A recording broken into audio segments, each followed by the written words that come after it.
talk to me about Penn State. Like, what was it like for you, like academically and athletically? Like, what did an average practice of what did an average week of practice look like at a school that I guess a lot of people don't think about when it comes to swimming?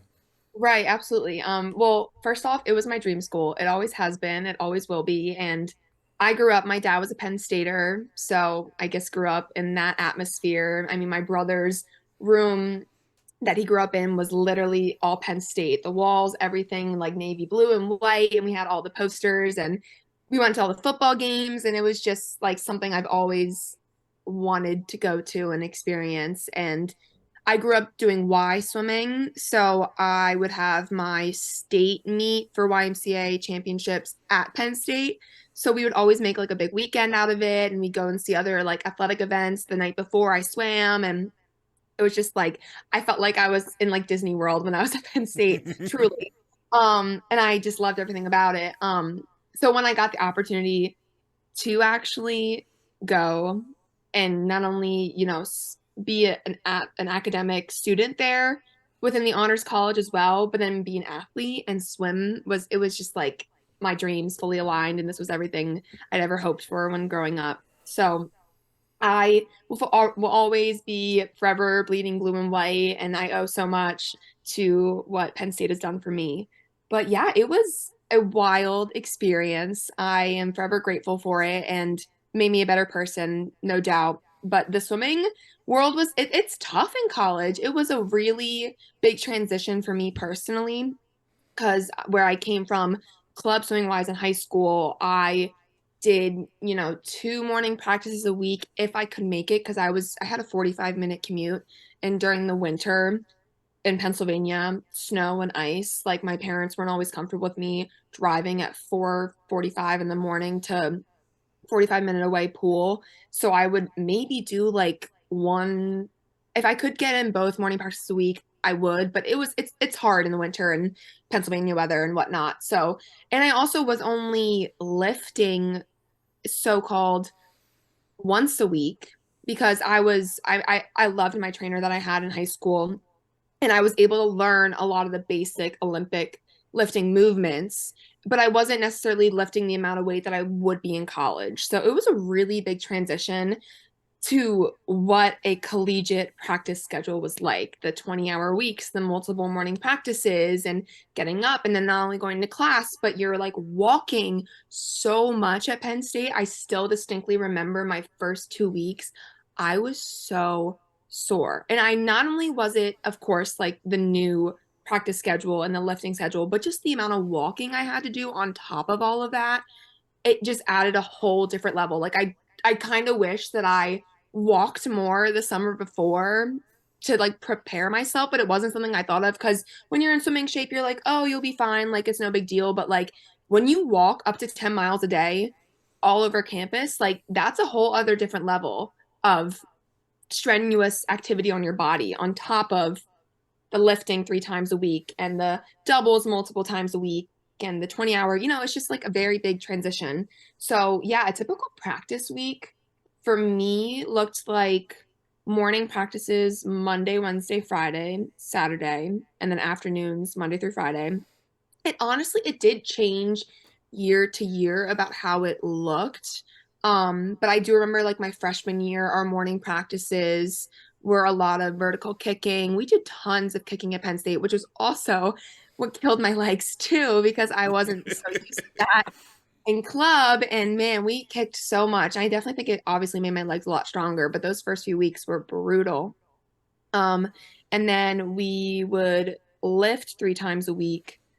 Freshman year, it was like Tuesday, Thursday, Saturday, but then throughout the years, it changed either Monday, Wednesday, Friday. It was it depended on what the coaching staff looked like and what our lifting staff looked like too. And it just always changed because I came in to Penn State with, except for my head coach, a completely different coaching staff than what I ended with. So of course, their ideas and their goals and aspirations as the coaching staff changed with different members, changed what our practice schedule looked like too. But yeah, it was, the typical, what I guess what you see with a lot of college teams is you maybe an hour and a half in the mornings. And if you can, you go to lift too. depending on your schedule with classes. And then the afternoons were at least like 2 hours in the pool. We did do a lot of dry land too, which I did enjoy a lot as well. And yoga. We did yoga, which I thought was really beneficial too. To not only like help keep up with our flexibility and our strength, but that is such a tough. If you do yoga well, it is not easy. It is a tough activity, and I think it's really good for swimmers too to like work on your breathing, work on your flexibility, and just stretch out those muscles that you're using continuously every day in the pool. So yeah, I don't know, I loved Penn State. I loved the time I had there, and getting to compete for them and wear the blue and white cap is always an honor, and I'll be forever grateful for it. You talked about yoga, and like I love that you brought up yoga because it's such an underrated thing for all athletes. I was so grateful that my coach had us doing yoga. Seriously, I really think it should be incorporated more. And I think there's a lot of research behind it and the benefits of it. And I think it's a really good thing to do. Because there would even be times too where we wouldn't even swim the full 2 hours. Like we would swim an hour and a half and then do 30 minutes of yoga. And I think that is just as good of a workout as if being in the pool for 2 hours. Like I don't think it's always about yardage. I do think it's about incorporating what's best for the individual swimmer too, especially at the collegiate level. Because growing up, everyone does the same thing. It's just you're young and you just get this practice written out for you. At least that's what my experience was. But then coming to college, it definitely was a lot more personalized. And I think that's really beneficial and can help get the swimmer to the next point and get them faster. So I loved it. I swim at a community college, so obviously a little bit less intensity and a little bit less commitment than a Division 1 school, but we still had the same level of focus. I guess lower commitment is the wrong word, but we still had the same level of focus and effort put in. But Right. I think it's something that applies to like all college levels, no matter where you're competing. Of coaches need to find a way to play to everybody's strengths, and it can't just Absolutely. be everybody's doing the same thing. Right. Yep. I 100% agree. Excuse me. And I think it's really important. And I did like that about college too, that you could have those sit down meetings with your coach and even talk about the process of, the whole season, but especially taper too is so personalized. I think that's really crucial in the collegiate setting and making sure that those swimmers can actually continue to drop time and improve and perform for their team. Since I'm a distance swimmer, taper for me meant not that much of a drop in the amount of yards I was doing. Yeah, I praise you. I praise the distance. That is something. I mean, there was a period of time during my club team under a coach I had that was a lot of yardage, and we were pounding it all the time. But in college, it was a complete, change of pace, and it wasn't so much yardage, at least for me in my experience. But those distance swimmers, our distance crew, they were putting in the laps, and I praise it because I don't think I had the stamina and endurance to do so. So, going back a few years to high school, obviously, I believe it was your junior year that you got your first cancer diagnosis. And can you just talk about how that affected the last 2 years of high school and what your mindset was like going into your senior year? Oh yeah, absolutely. I will always say that that will always be one of the biggest, shocks I've ever had in my life. It's something you never think is going to happen to you. So when it does, it took me a while to fully wrap my head around what had happened and accept what had happened too. But I played tons of sports growing up, and then it wasn't until my like sophomore year of high school towards the end that I really wanted to focus on swimming. And I knew that swimming was my end goal when it came to college as well. I really wanted to represent a school and swim for them. So I decided to drop all my other sports. Like I played field hockey, but I dropped that and I focused on that junior year. And swimming was the only sport I did then, as well as other extracurricular activities. But sports wise, it was just swimming. So I, started having just some weird symptoms throughout my junior year in the fall. And I just kind of blamed it a lot on the fact that I had been swimming more than I normally was previous years and lifting more too, and just blaming that on the pool and swimming, which of course it wasn't that. But it wasn't until multiple meets and multiple doctor's appointments and things weren't adding up I mean, I think every swimmer can always say, like, I could barely finish that race. But like, when I tell you there was one distinct race, I remember I barely finished. Like, I added 30 seconds. I almost got out, but I was like, I'm just not the quitter. Like, I was going to finish it regardless of the time. But I just was so physically exhausted that something I knew was up and something was wrong, and that it wasn't just swimming and training. So I was misdiagnosed with many different things, such as like mono, sinus infections, bronchitis, walking pneumonia, but wasn't ever given a chest x-ray to confirm what was going on. But I just kept pushing through, and it wasn't until my high school district meet that went pretty poorly. And like, looking back now, I'm proud of what I was able to do, but in the moment I was upset because I had been the two-time district champion the previous 2 years, and then I come along junior year and I don't even make it, I make it to the podium, but I'm like eighth place, and it was just not anything that what I expected or hoped for. And that's when my coaches and my parents sat me down. They're like, you need to be done. Like, something's up. We need to figure your health out first before you continue to swim, because something's wrong. Um, and so that was really hard to accept, because that junior year is such a crucial time for recruiting. I know now recruiting has gotten so much younger than what it was for me as well, which is still like so wild to me to accept. But like, it was for me, like, it was your official visits didn't happen until your fall of senior year. Now it's way earlier. Like, sometimes it's even sophomores, which is just like crazy to me. But I knew that was a really crucial time for recruiting, but obviously I wasn't performing to the level that I knew I could be and what I knew I should be. So it was best for me to take a step back. And then it wasn't until I was like, oh, you know what? I'm going to focus on junior days and just like go and visit some schools and get my mind off of the fact that I wasn't competing in championship season. And then my mom and I went and visited Pitt, which I don't know if you've ever heard about the campus or seen the campus, but it's a very, very steep hill. Most of it is on.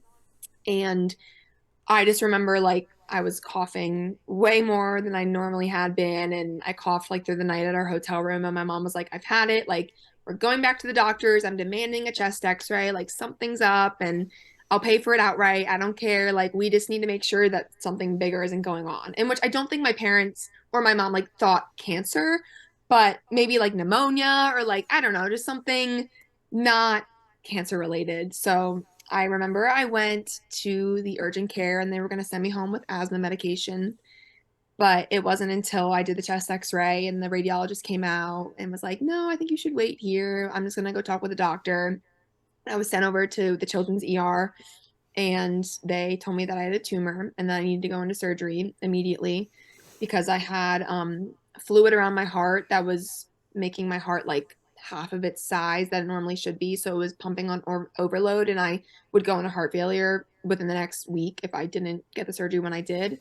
So it was, next thing you know, I was in surgery, and they were able to drain the fluid, but the pressure of the tumor in my chest uh, didn't help like my lungs and my heart, so I couldn't be extubated after the surgery. So I was induced into a medical coma for a week, and my parents were told that I most likely wouldn't make it through the night after that surgery. So my sister came home from college, my brother came from school, and all my family came, and kind of like I was given my final rites by my priest as well, because I grew up Catholic. So that was kind of a wild thing to wake up to days later once I did make it through and heard that that had happened.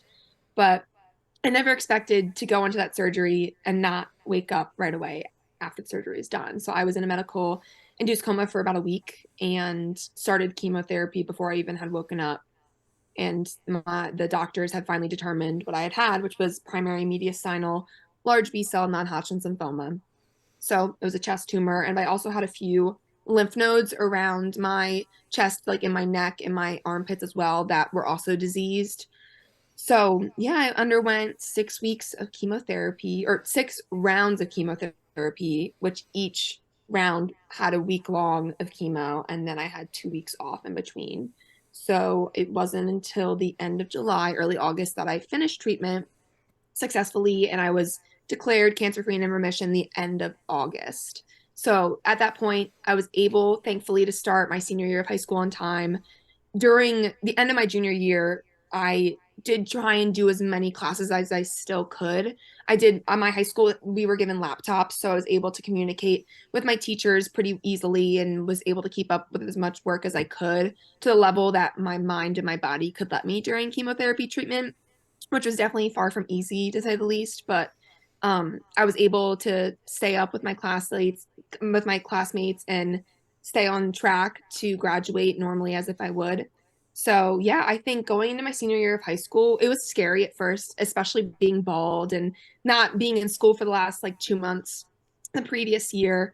But I was so excited to get back to just a normal life, normal schedule. And I missed being in class. I missed having the stress of exams and studying and those things I took for granted for sure when I was able to do them normally, and then having that stripped away from you and spending weeks at a time in a hospital, it really makes you take a step back and makes you really grateful for just the normal life that we all get to live every day. And just the fact that I would be able to even just like walk the halls in my high school and see all my teachers and see all my friends, like I think that really made my senior year awesome because I just was a lot more grateful and my perspective had changed greatly. And of course, it was tough to get back into swimming, but I just was thankful that I was able to do so. And I look back and I'm really proud of what I was able to accomplish that year, and in the pool and in school, and still walk across the stage with my classmates for graduation in June of 2018. And yeah, it was a wild time to say the least, but I think I just had really, I guess, grown up fast, a lot of people say, but I think my perspective had changed immensely, and I just was really happy to be alive and living life that I was before previously cancer. Sorry, I think this is the first time I've cried in an interview before. Um, I I don't, it's just I don't even, it's thank you first off. I it's I look back to, and I it's crazy to think that it was so long ago now, but it also wasn't. Like it's still very, it feels like yesterday type of thing. But I I will always say that I will always say it was a blessing in disguise, which, and I'm grateful for the experience of getting cancer, which I know a lot of people that have cancer would be like, how could you say that? Which, of course, obviously it was terrible, it was awful, and it was a very, very hard time in my life. But I was able to meet so many amazing people, my doctors, my nurses, people within the cancer world that I had never known before. I've gotten so many incredible opportunities. And I think the best thing for me is that it has made me a better person overall. And I just look at, I mean, I've always been a bubbly, positive person, but I think I even look at life more so, even more positively than I ever did before.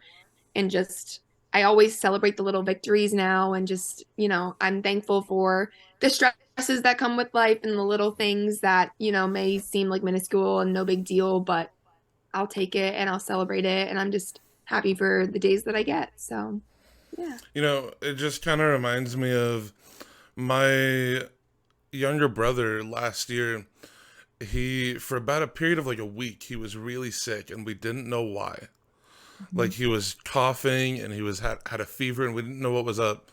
And eventually my mom said, okay, we're taking him to urgent care. We're going to figure out what's wrong. We're going to figure out what's going on. And took him to urgent care and they said, oh, he has pneumonia. And they gave him some antibiotics. And we are like, okay, he'll be fine in a few days. Like, we're just going to let him rest. And it turns out he had a different pneumonia. And they'd given him the wrong antibiotics. So the resulting thing was he had like fluid buildup in his lungs. So he spent about a week in a hospital, like about an hour from where I live. And like he was they had surgery. They removed the fluid. He's fine. Like he was perfectly fine. But it just kind of made me think about, like I was obviously terrified. Like I had Yeah. no idea what was going on. But it made me think about, like your story made me think about what he was going through. Sorry. I'm so sorry. Like No, nothing. It's nothing to be sorry for. it's it really makes you take a step back and really just see how life is so precious and life Yeah. is too short too. And you never know what could happen. Like you never know what's coming ahead of you. And I think it's just really important to be grateful for the days that we get. And I'm so glad that he's doing better now. And it's I had to be so scary. And especially from a sibling perspective, it's something I've never got to experience, but I know my siblings have a much different experience for my cancer experience than I did. And I know it was incredibly hard for them too in just a different way. And it can really rock, like sickness can rock a family in a way no one has ever experienced. And then once you do it, I think it not only it can make you it can cause a lot of like tough times, but it can make you stronger as a family for sure. And I think that's what it's done for my family too. And you talked about like your mindset after and like the mindset that it put you in, where you're just appreciating things a lot more and even more than you already were. And it's something that I've noticed in him too. Like after that ordeal that he went through, and we were obviously very lucky that it was such a simple fix and it was a short period of time that he was hospitalized. But I've noticed that he's been happier and he's been spending a lot more time with his friends and doing a lot more little things. Like he makes cookies randomly all the time and we'll just bring them into my room. So it's Love like that. I've noticed that it's similar to what you said. Like after experiencing a health scare or experiencing like a health ordeal, no matter what it is, it kind of makes you take stock and appreciate things a lot more. Absolutely, 100%. And I will always stand by that for sure. And not like anybody needs to experience that, but sometimes it can really it makes you just become such a better person and become so much, I don't know, more appreciative. And I just will always say that I'm thankful for it because it's something you never think was going to happen. And then when Yeah. it does, it forces you to take a step back and reflect and be like, wow, like I almost like lost somebody I loved or lost my own life. And to be where I am still and to recover from it because I know not everyone is as lucky. It just makes you a lot more happier and thankful and Yeah. cherish it for sure. So obviously that wasn't the end of your health scares or the end of your health or of the ordeals that you went through. Can you talk about when you got to college and if I'm not mistaken, it was leukemia caused by the chemotherapy. Could you talk about like how that changed things for you in college, and then talk to me about the hashtag Niki Strong? How did that come about, and then like did it? When did you realize like okay, this has kind of gone viral, like the whole swimming community is seeing this? Yeah. Oh my gosh. That I'll get into that after, but what a crazy experience and so cool that that even happened. But yeah, so I went to Penn State fall of 2018, started classes on time, was in with my team, experiencing college swimming, college life. Everything had changed coming from living in a small town and then moving into a dorm and it's just your whole life changes when you go to college, truly. Not only the fact that your academics change, but athletics and friends and all of it. So I was enjoying it and things were going well. Classes were going great. Swimming was exhausting, but I was loving it. And, my legs were sore from walking around, but I just was enjoying it so much. And once I got used to it all and experiencing the football games and all of it.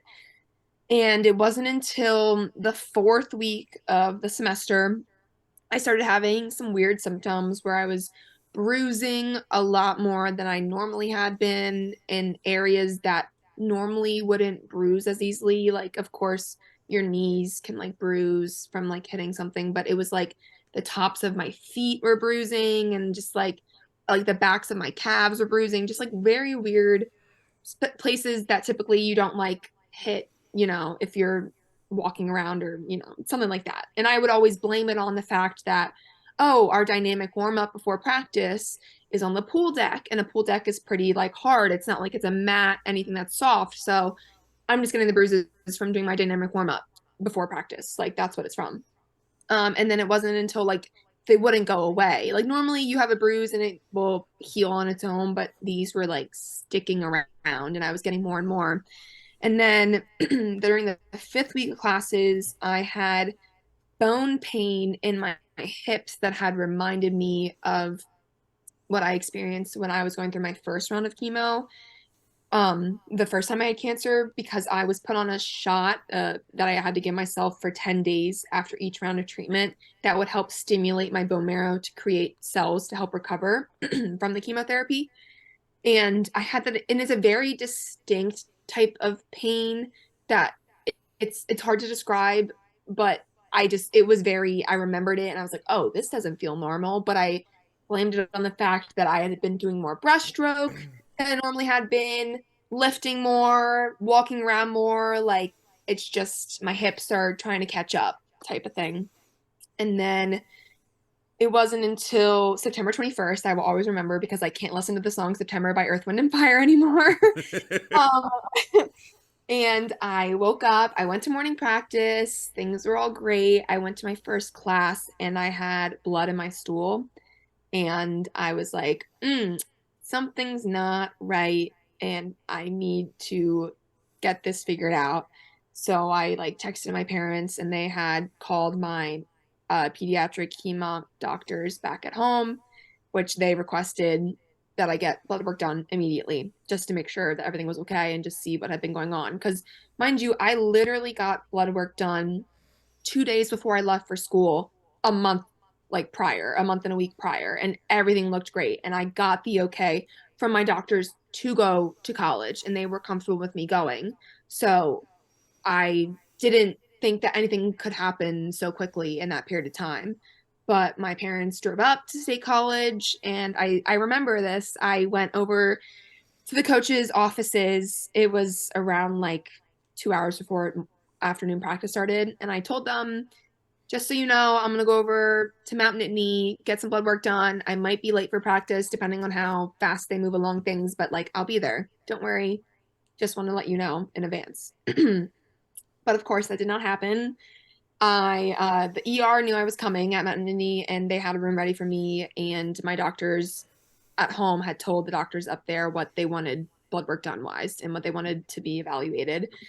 And within about an hour or so after they had taken my blood work and done some other testing, I will always remember the ERPA that came into my room and had asked me what my normal white blood count was.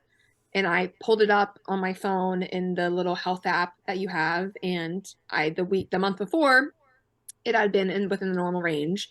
And I remember his face went like completely pale and he was like kind of taken aback and he was like, yeah, your blood work is over 10 times the amount of what it should be for your white blood cell count. So I knew immediately that that was not a good sign and that it most likely would be a form of cancer again. And I had known it was probably leukemia after doing some research in high school on the previous cancer I had, knowing that leukemia could be a secondary cancer that could occur, which is pretty rare, less than 1% chance of happening. But of course, it happened to me. And I also, my platelets were really low as to why I had been bruising and the blood in my stool. So they immediately gave me a packet of platelets. And I knew at that point that I would not be returning to Penn State, let alone my dorm, let alone see my team or anything. I was immediately taken from Mount Nittany to my local hospital, Lehigh Valley, by ambulance because I wasn't considered stable, as stable as I could be to drive on in a personal vehicle because of the fact that my platelets were low. So yeah, I remember Coach Tim and Coach Steve came over to the hospital as well as my roommate at the time and kind of said their goodbyes at something that I never thought would happen to me again. And I was taken back and started chemotherapy within a few days after going through a bone marrow biopsy and determining what exact cancer I had. And it was treatment related acute lymphoblastic leukemia. And they believed that one of the chemotherapy drugs in my first regimen, etoposide specifically, mutated my cells and gave me the secondary cancer. So, like I said, less than 1% chance of happening. And after you go through the first round of cancer, I never, you can't live in fear of it coming back or else it will consume your world. And excuse me, I told myself that I wasn't going to let the fear of relapse scare me from living my life. So I was very confident that it would never come back and maybe a little cocky too with it because I was just like, I felt great. I was back into swimming. I graduated high school on time. I was up at Penn State competing and swimming 20 hours a week. Like, how could I have that happen? So when it did happen, it was much more of a shock than even was the first time, especially because the first time, since I was in a medically induced coma, my family and my parents and everyone had heard the words, your daughter has cancer, before I ever did.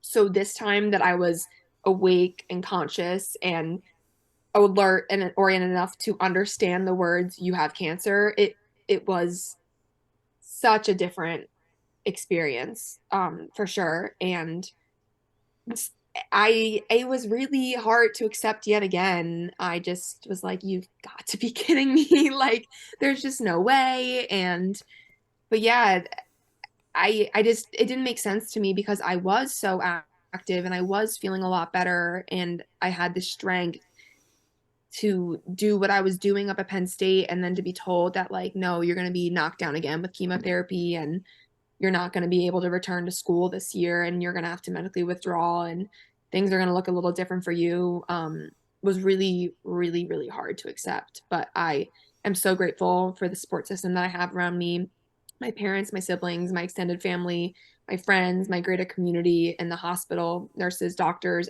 all the medical personnel that were there, had made my experience the best it could possibly be. And I'm forever grateful for them because I know for a fact I would not be where I am today or the person I am today without them and their support and them just being there for me every step of the way.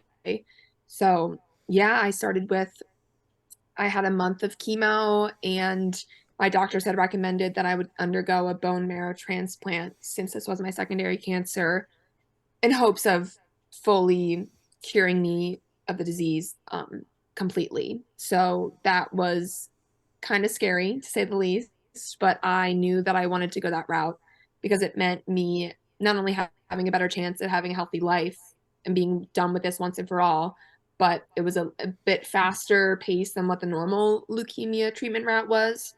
So I was dead set on I'm going to do this transplant and this is going to be my one chance and one shot of being done with this for once and for all. And I am so lucky, truly, truly, truly lucky to have had a perfect match sibling.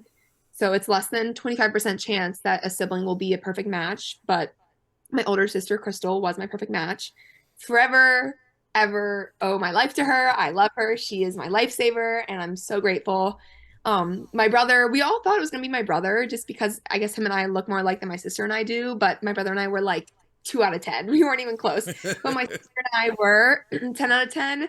So it was, I still remember she was at college at the time, and I was at the hospital still receiving treatment at the time when we found out the news. And like I was FaceTiming her and my mom was on the phone with my dad and we all were just like my I forget who said it, but they're like, "Oh, Crystal's your perfect match." And I was like, "What?" Like it was just so exciting and really, really thankful that she didn't even second guess or question once about donating. It was always 100%. She was going to be all in and very, very blessed to have her. But yeah, that was a wild time. I then transitioned from my local hospital to CHOP, which is Children's Hospital of Philadelphia. And I started the conditioning process before my transplant, January of 2019. And that is with intense chemo, intense radiation leading up to the day of the transplant. And actually, funny enough, my 5 year transplant anniversary is this Monday. So my transplant anniversary date was February 5th, 2019. So this Monday, I'll officially be able to say that I'm in remission because the first 5 years post transplant, you can only say that you're showing no evidence of disease. And then once you reach the 5 year mark, you can say that you're in remission. And then once you reach the 10 year mark, is when you can say that you're cured. So I am very, very lucky enough that I'm even making it to the 5 year mark and that I can even say I'm in remission soon. But yeah, the bone marrow transplant was a wild, wild time. Something I never thought I would endure. And I also went in a little confident because I had a perfect match sibling that it wouldn't be as bad of an experience or as tough an experience compared to patients that have to go to the registry, be the match, where they have somebody randomly from across the world that they match with. Um, but no, it was a tough, tough time. And I actually looked back the other day at some of my like journal entries that I had and forgot about things that I endured during that experience. But I am so lucky to have made it through and survived and have shown no evidence of disease since. And one of the things that got me through was Nikki Strong. And I still distinctly remember after going home in the beginning, after leaving Mount Nittany and going back to my local hospital, uh, my phone just randomly started blowing up like a few treatment. And I was like, what is going on? And I had seen on Instagram that people were, teams across the country were posting Nikki Strong and sending their like thoughts and prayers to me and all their support. And then it even grew into like celebrities and Olympians and locally. And I was just like, what is going on? I was so taken aback, so blown away, and just so like surprised and lucky. And I was just like, I didn't even know how to express my appreciation for everything because I felt like such a small little girl in her hospital room. To know that I had reached out to everyone across the country was just wild to wrap my head around. And what had happened was the SOB organization up at school, which is the Student Athlete Advisory Board, had a lot of my teammates from Penn State that were active within it, and they had told the group of representatives that were on that board about what had happened to me, and they requested that they had everybody within the board like reach out to any other athletes they knew they were friends with across the country that were competing for different schools, or just anybody they could think of, to tell them what had been going on with me and if they could send some love over my way. And so when that happened and it blew up as it did, I was just shocked, and it absolutely made treatment the best it could possibly have been. And just being able to see all the love and support from like places in schools I'd never even heard of and people I'd never even known, to just know that they were sending love and support my way truly made me so much, I don't know, happier, and like even gave me more motivation to like kick this thing in the butt once and for all. And going through that, it was tough to, I'm a very like I said, positive person, but there's moments where you have those ups and downs and you have to let yourself feel all the emotions for sure. But having that support and just getting able to get on my phone and see all the pictures and the love always put a smile on my face and reminded me like who I'm doing this for, why I'm here, and this is like I'm gonna get on to the other side at the end of the road once this is all done once and for all. So yeah, it was crazy. Nikki Strong is just like, it's so cool seeing hashtags go viral like that and knowing that that's a possibility, but knowing it happened to me was just eye-opening and wild for me, coming from a little small town in Pennsylvania, and to now be known by a lot of different schools and swimmers across the country was like amazing. And I I'm had so one of grateful. those wristbands. I don't See, remember. I had one of the wristbands. I think it snapped because I got big arms, so I think it barely fit on me, and I think it broke at one point. But I had one of those wristbands. I remember being really excited to get it in the mail.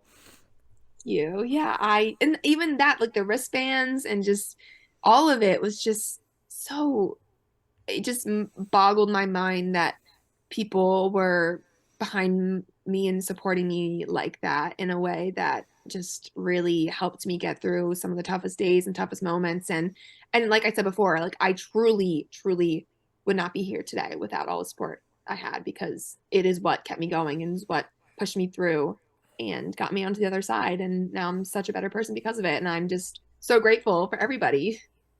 I think it's one of those things where, like, you gave those people such love and such friendship that when that happened to you, they wanted to reciprocate. They wanted to find some way to give back because of the positive impression you left on them, because of the friendship you'd given them. it just kind of like it's the saying like what goes around comes around. Like you gave out good good things and you gave out friendship and love to others, and then it came back to you in probably a way you never expected. No, no, and thank you. That really means a lot to me. But yeah, it really it blew my mind. Like I still to this day, like I think back and I'm like, holy crap, like that really happened, and I was able to. And then it even led me to meet so many other like cancer patients that I didn't know from my little local, cancer clinic at home to cancer clinics all across the country. And it really, that I'm like so grateful for as well, because I think a lot of, cancer survivors can connect in a way that not many others can. And it's been really, really awesome to meet and connect with so many people across the world, across the country that have gone through something similar, and, talk about each other's experiences and be there for one another and just show the support that we can and just hold each other's backs when we need it. And yeah, it was such a cool thing to see. You talked about like the dates that everything was happening, like Monday. You better be throwing a party on Monday, by the way. Like get yourself some cake or something, get some friends together. There better be like a party going on Monday. Yeah, my sister is she's an elementary teacher out in Gettysburg. So unfortunately, because it's like a school night, she won't be able to come home. But we have something planned later in February for her to come home, and so the two of us and with my family can celebrate. But I'll definitely do something. At least I'll go for sure. I have to. But you talked about those dates, and it was the reason that the hashtag Nikki Strong like rang so much for me was my I was at a travel meet in Clovis, which is about 3 hours away from here.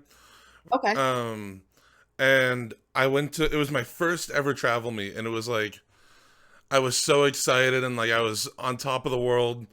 And I went to prelims, and then my mom and I came back to I believe we were at like a Airbnb or like my friend one of our friends' houses, and she got the call as we were pulling into the driveway. And it was like all of a sudden I did not care about the meet.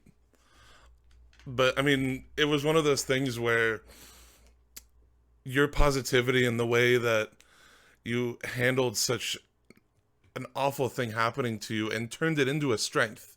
Like whether or not it was intentional, your positivity and the strength that you showed that came out to everybody. And that's the reason why everybody was supporting you and backing you up. And it was one of those things that just kind of it got me through that was having that wristband and having that example of somebody who was using this awful thing happening to them and turning it into a strength. And now she's clear, she's fine. She's been fine for years. But it was just one of those things that kind of has always stuck with me. And it was as soon as I started this podcast, I knew I needed to talk to you at some point. Like I knew it needed to happen. I'm so honored that you wanted to reach out and talk with me, and I'm really, really grateful for this opportunity. And yeah, I'm just I know I'm very lucky too. And I didn't have the support and love that everyone gave me.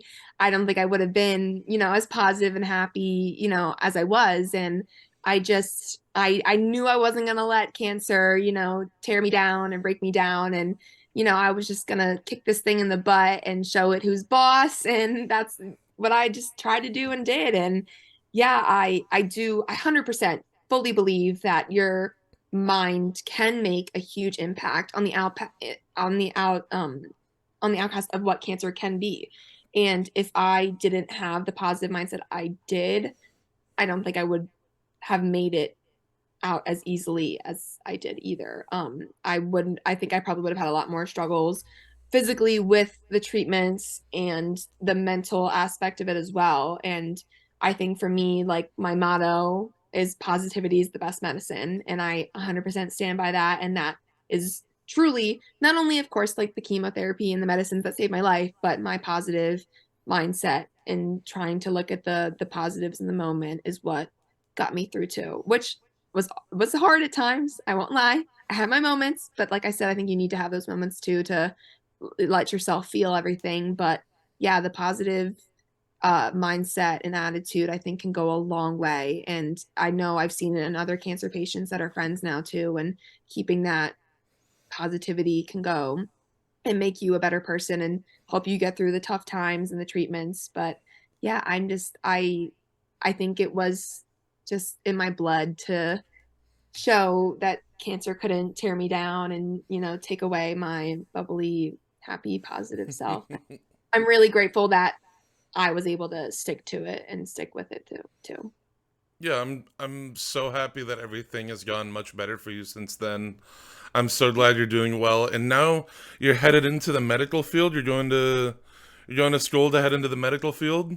I am, yes. So I am currently in my gap year between college and the start of physician assistant school this fall as an emergency medical technician to gain my patient care experience before physician assistant school starts. But yes, I will be attending DeSales this fall and I will be in the 2-year PA program, which I am so excited and blessed and honored to be one of their students and start this process. And I'm really, really hoping in the end that I'll be able to be a physician assistant within pediatric hematology oncology and just give back to the community that has given so much to me and hopefully connect with those kids that are going through something similar to what I went through and kind of be a sense of hope and peace and show them that like there is a light at the end of the tunnel. This is a possible chance at winning and you can be the winner of this and just being able to help treat those kids is something that I would really, really be honored to do one day in the future. And of course, I never know what's going to come next, and maybe I'll end up doing a different specialty, but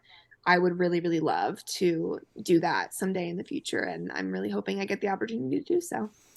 I think they'll be lucky to have somebody like you watching over them and taking care of them. I hope so. Me too. I think it'll be really cool because I've been able to shadow as also a part of the patient care experience before PA school. And I've been able to shadow at my local clinic and just being able to connect with those kids too has been really, really cool. And just seeing the opposite side, because of course I've experienced the patient perspective, but I think the fact that I have experienced the patient perspective brings a unique type of experience for me as a medical provider one day. And I think it will allow me to connect in a way that not many other providers can, just because unless they've went through it themselves, it's pretty tough to connect in that way and understand. But now that I do get it fully and I get the struggles of it, all the ups and downs that come along with it, I think it will definitely give me something to, help those kids out in the moments. And I mean, I really, really pray one day that there won't even be an oncology specialty and there won't ever be cancer anymore. But, until that day comes, I'm going to be there for those kids and help those kids and even adults that go through it too, and just show them that, with positive attitude and support around you, you can get through it. It really is amazing, like, with just a few people around you, how much their support can feel like 1,000 people are behind you. Absolutely.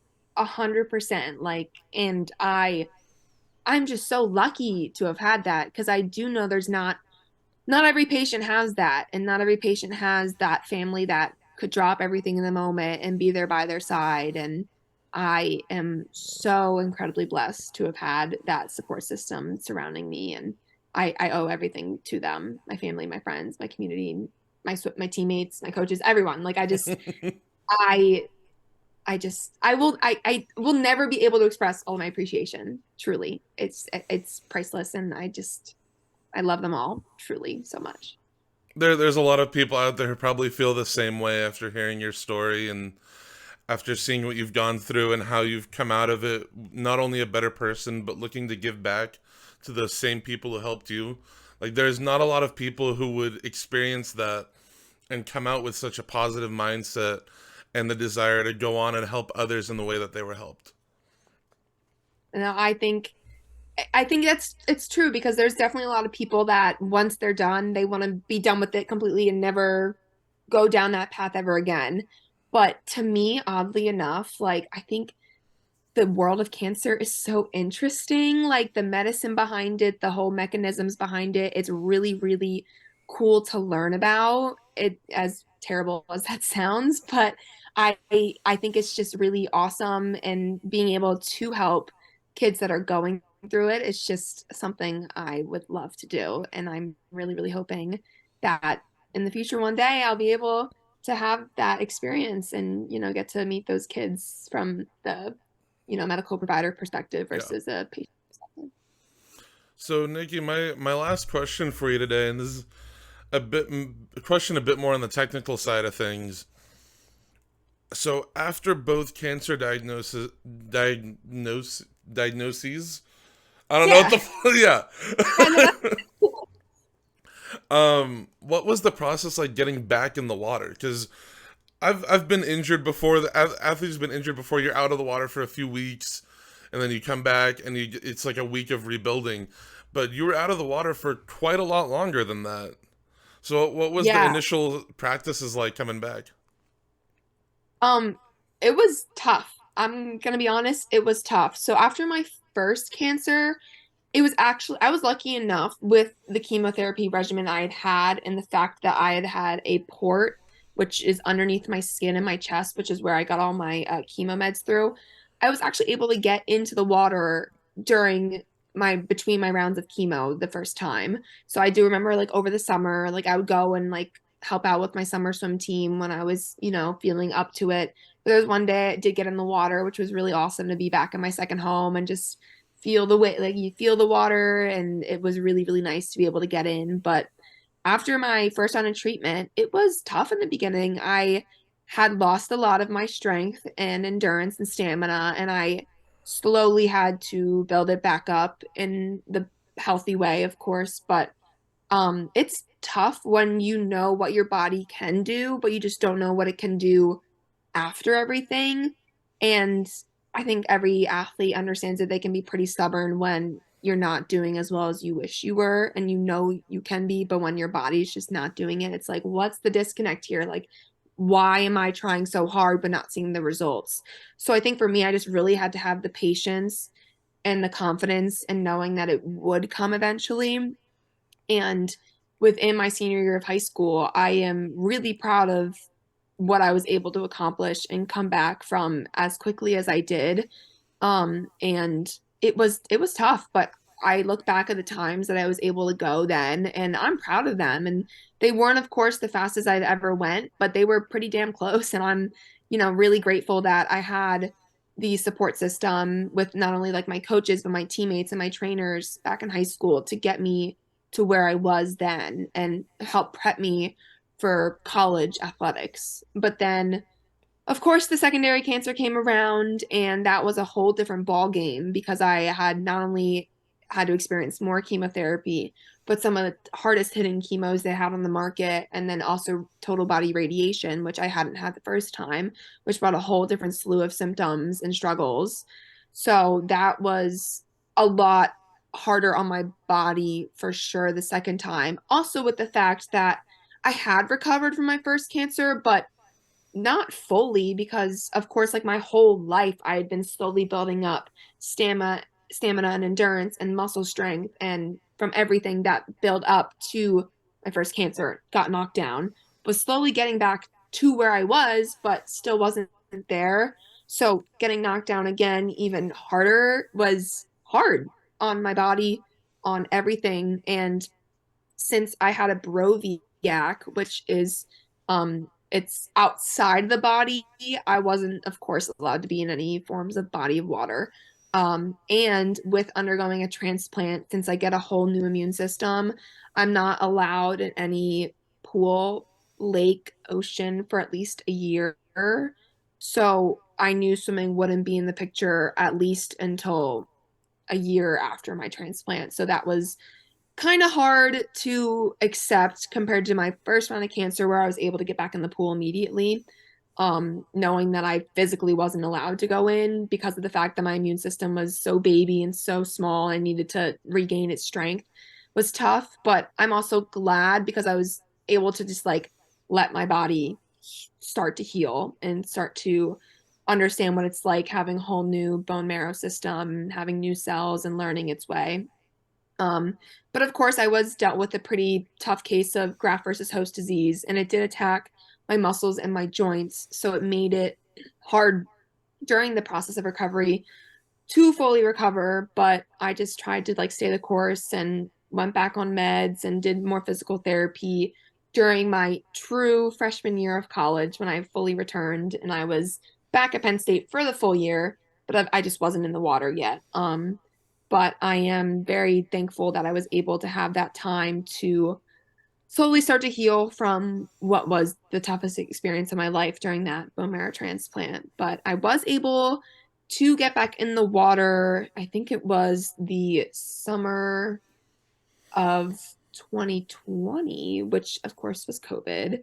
So it was even a weirder time that everyone was going through. And what was different about the pandemic was the fact that like for me and my family, we kind of knew what masking was like because during my transplant and post transplant, I had to wear masks all the time. So we knew what it was like to, isolate and be aware of any sickness around and the fact that the world was going through it then, which is something I never thought would happen, but it kind of gave me a sense of peace too, knowing that like, okay, everyone now understands how crucial it is to, hand wash and be safe and it helped protect me as my immune system got stronger. But my body was not the same and it will never be the same after everything I'd been through. But swimming after my transplant and for the second time, I was nowhere near what I used to be, and it was really hard to accept because, like I said before, you know what your body can do, but I just didn't know what it could do at that moment. And I felt like I'd been doing everything right, but I just wasn't putting on the muscle as quickly and as easily and lifting as much as I normally had been. And my breath control, which of course is super crucial in the sport of swimming, was nowhere near what it used to be because of the radiation, because of the chemo I went through. And it was really hard to do like breath control sets in the pool and just simply like holding a streamline and doing underwaters for a long period of time. Like I just was very, very exhausted very quickly. And I am so grateful for Penn State and my coaches, and they were always willing to work with me and doing what was best for me in that moment. And I'll kind of always say too that COVID was a blessing in disguise for me as well because we were under very, very strict rules in the fall of 2020 when I finally returned to the pool and when everyone returned from after leaving in March of 2020 and going home that we had shorter practice period times. We were all rotating. We weren't really with our team yet. We were in pods and we had 45-minute practices and then it slowly went to an hour and then slowly an hour and a half until COVID. Everyone started gaining some more knowledge about COVID and whether we would have a season or not. So it kind of gave me a chance too to slowly get back into things as well. But even when we went back to full swimming and full lifting, my body was just beat down for sure. And I knew that, I think for me at that point, of course, it was hard and the competitor in me to not go the times I had used to have gone and was going times like what I did in middle school, which was like hard at a Division I Power Five school at like Penn State. And knowing that my teammates around me were swimming times much faster than what I had used to been going and not doing that anymore was tough, but I am so grateful for the team and my girls, my Lady Lions that were behind me and my team and my coaches that never ever judged me differently or were worried. Like they just supported me each and every day and helped me get better and making sure that I was still taking care of myself in that moment. But for me, I was just really, really grateful to even get the chance to race again and get myself off the block and finish a race. And even if the time wasn't so fast, like the fact that I did it and did it for me and did it after everything I'd been through meant way more than a time ever would.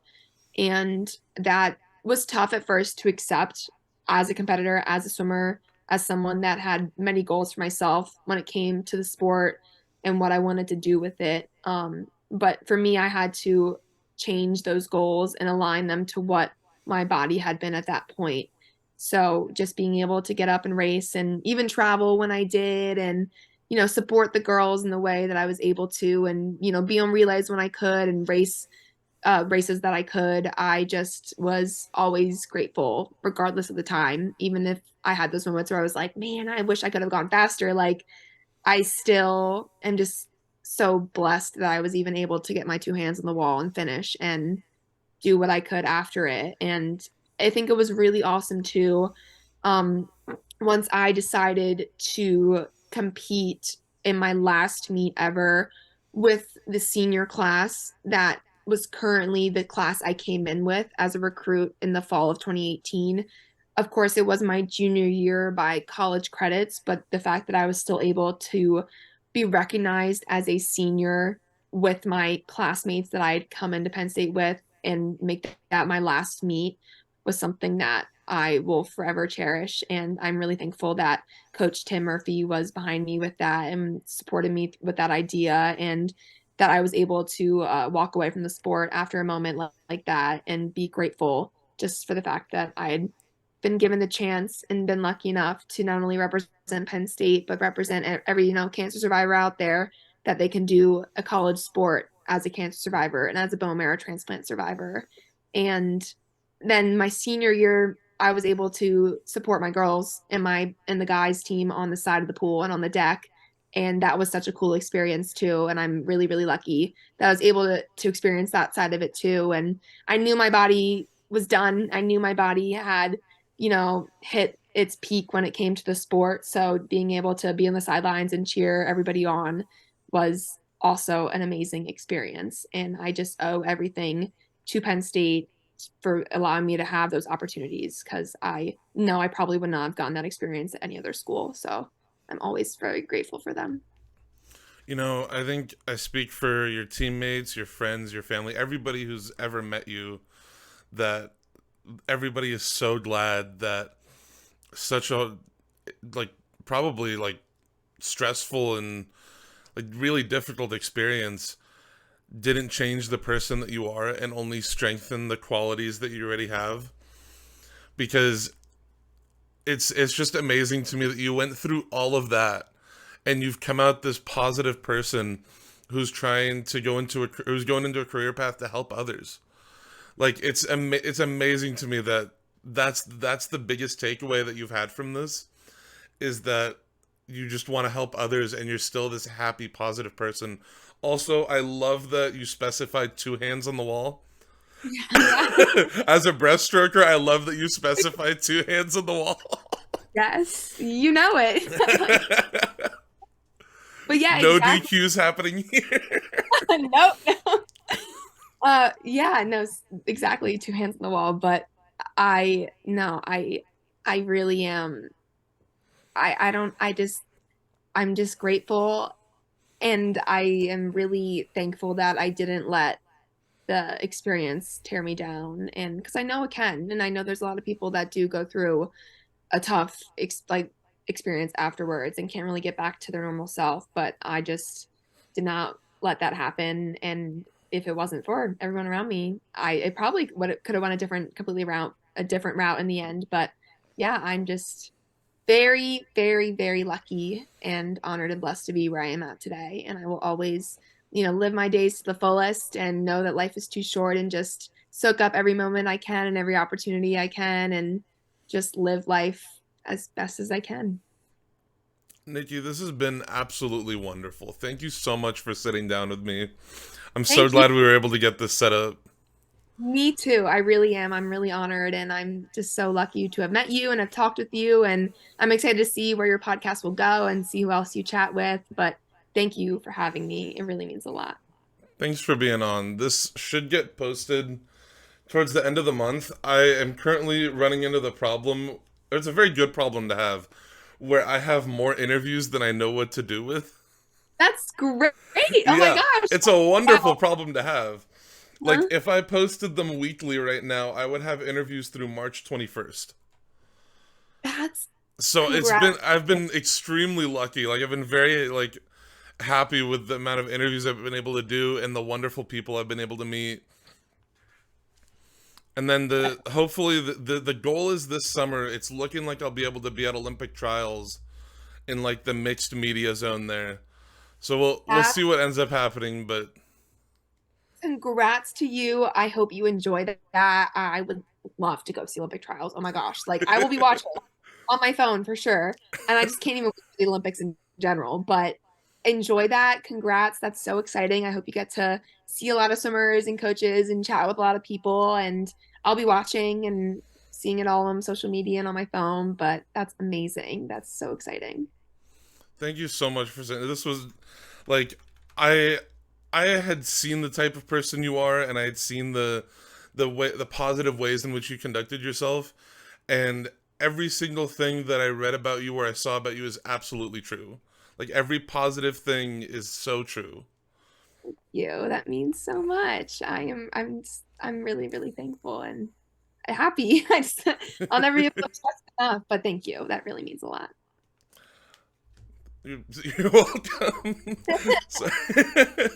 Sorry. All right. Oh, I think I've taken up enough of your time. This is this has been so wonderful though. Like I can't express that enough. It's the first time I've cried in an interview, but like it's for good reason.